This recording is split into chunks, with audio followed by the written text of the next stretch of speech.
అందరికీ నమస్కారం. ఈరోజు మనం కొత్త కథలో ఆమ్, ఇది చాప్టర్ 5 కథ. ఈ కథలోకి వెళ్తే ఇది పివిఆర్కే ప్రసాద్ గారు టీడీయూగా ఉన్నప్పుడు వారు ఒక భ్రమలో ఉన్నప్పుడు జరిగిన యథార్థ సంఘటన. టీటీడీ ఈఓగా వారే ప్రథమ సేవకుడు స్వామివారికి అనే భ్రమలో ఉన్నప్పుడు అంతర్లీనంగా వారికి ఒక బలమైన భావన ఏర్పడింది. అదేంటంటే నిజమైన స్వామి ఇక్కడే ఉన్నారు, తిరుమలలోనే ఉన్నారు, వేరే చోట లేరు. అంటే చిన్న గుళ్ళల్లో, పెద్దగా జనాకర్షణ లేని గుళ్ళల్లో స్వామివారు లేరు, అక్కడ ఎటువంటి శక్తి లేదు అనే ఒక భావన వారిలో అంతర్లీనంగా ఏర్పడిపోయినప్పుడు జరిగిన సంఘటన ఇది. అలాంటి పరిస్థితుల్లో వారిని తిరువల్లూరులో వీరరాఘవ స్వామి వారి బ్రహ్మోత్సవాలకి వారిని ఆహ్వానించడం జరిగింది. అక్కడ బ్రహ్మోత్సవాల్లో గరుడ సేవ తెల్లవారుజామున 5ంటికి చేస్తారు. అదే తిరుమలలో అయితే రాత్రి 9 గంటలకు చేయడం అన్నది ఆనవాయితీ. సో దానికి తగ్గట్టు వీరు కుటుంబ సమేతంగా, అంటే వారి శ్రీమతి, పిల్లలు అందరూ కలిసి ముందుగా మద్రాసు వెళ్ళారు. మద్రాసులో అంటే చెన్నై వెళ్ళారు. అక్కడ వాళ్ళ బంధువుల ఇంట్లో రాత్రి బ్రేక్ తీసుకుని అక్కడే గడపడం జరిగింది. వారి బంధువుల ఇంట్లో ఆ రాత్రి విశ్రమించాక, భోజనాలు అవన్నీ చేశాక, ఏదో మాటల సందర్భంలో వారి బంధువుల్లో ఒక ఆయన ఇలా అన్నారంట: వీరరాఘవ స్వామి ఆలయంలో ఉప్పు బెల్లం సమర్పించడం అన్నది ఆనవాయితీ, అదొక సాంప్రదాయం అన్న విషయం వీరికి తెలియజేయడం జరిగింది. అంటే ఉప్పు స్వామి పాదాల దగ్గర, బెల్లం వచ్చి స్వామివారి పుష్కరంలో కలుపుతారంట, అదొక సాంప్రదాయం అక్కడ. ఇలా చేస్తే భక్తులకి ఉన్న ఎటువంటి బాధలైనా నీటిలో బెల్లంలా కరిగిపోతాయి అనేది ఒక విశ్వాసం. దాని గురించి బంధువు ఒక ఆయన వీరితో అలా చెప్పడం జరిగింది.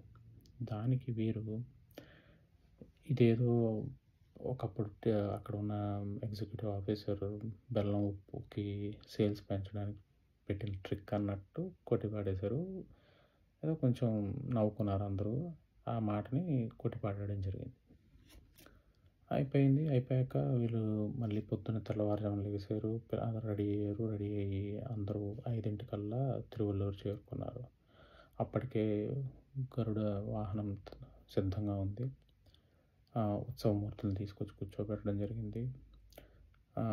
వీరే కాకుండా అప్పట్లో ఆ టీటీడీలో పనిచేసే కొంతమంది ఉద్యోగస్తులు కూడా తిరువల్లూరు బ్రహ్మోత్సవాలకు వెళ్ళడం జరిగింది. అందులో ఈ కథలో ముఖ్యంగా చెప్పుకోవాల్సిన ఒకరి పేరు శేషాద్రి గారు. వీరు అక్కడికి వెళ్ళగానే ఆలయ మర్యాదల ప్రకారం వారిని ఆహ్వానించడం జరిగింది. అక్కడ ఉన్న అర్చకులు ముందుగా మీరు స్వామివారిని దర్శించుకోండి అని చెప్పడం జరిగింది. దానికి తగ్గట్టే వీరు గర్భగుడిలోకి వెళ్ళిన తర్వాత అక్కడ వీరి గోత్రనామాలు తెలుసుకొని అర్చన చేయడం అన్నది ప్రారంభించారు. అప్పటిదాకా హుషారుగా ఉన్న వారి అబ్బాయి కడుపులో ఉన్నట్టుండి నొప్పి మొదలైంది. అదేదో మామూలు నొప్పి అనుకున్నారు వీరందరూ. కాసేపు ఉండి తగ్గిపోతుంది, తగ్గిపోయాక వెళ్ళిపోవచ్చులే మనం అన్నట్టు అన్నారంట. కానీ కొన్ని సెకండ్లోనే వారి అబ్బాయికి నొప్పి విపరీతంగా పెరిగిపోయింది. మెలికలు తిరిగిపోతున్నాడంట. సరే అని వారితో పాటు ఇంతకుముందు ఒకరి పేరు చెప్పాను కదండి, శేషాద్రి గారని, వారు వీళ్ళ అర్చనకి ఇబ్బంది కలగకూడదని చెప్పి వారి అబ్బాయిని బయటకు తీసుకెళ్ళడం జరిగింది. వీళ్ళ అర్చన అదన్నీ చేసుకుంటున్నారు.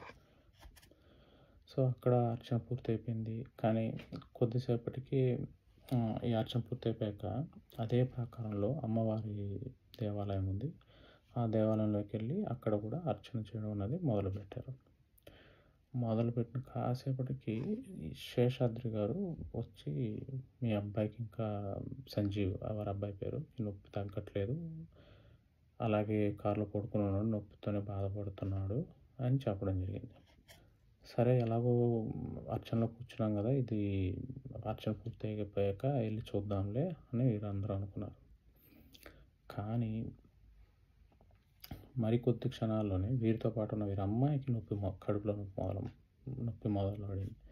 ఎలాగంటే ఆ నొప్పి విపరీతంగా పెరిగిపోయి మెలికలు తిరిగిపోతే సుడులు తిరిగిపోయే పరిస్థితికి ఏర్పడింది. సరే అని మళ్ళీ వీరి అర్చనకి ఇబ్బంది కలగకూడదని వారి అమ్మాయిని కూడా శేషాద్రి గారు బయటికి తీసుకెళ్ళడం జరిగింది. కానీ వీరు మనసేమో అర్చన మీద లగ్నం లేదు. వాడి శ్రీమతి ఏమో తరచూ బయటకు చూస్తుందంట. మరి తల్లి హృదయం కదనే అమ్మ, ఏం చేయాలో అర్థం కాని పరిస్థితి అంట. అలాగే అర్చన జరుగుతుంది, కానీ వీళ్ళ మనసేమో అర్చన మీద లేదు, పిల్లల మీదే ఉంది. ఏంటి పరిస్థితి, అలా వదిలి మధ్యలో వెళ్ళిపోవాలనిపించట్లేదు అర్చన. అలాగే కూర్చొని అర్చనలో కూర్చొని ఉన్నారు, అంతేగాని మనసు అయితే అక్కడ లేదు.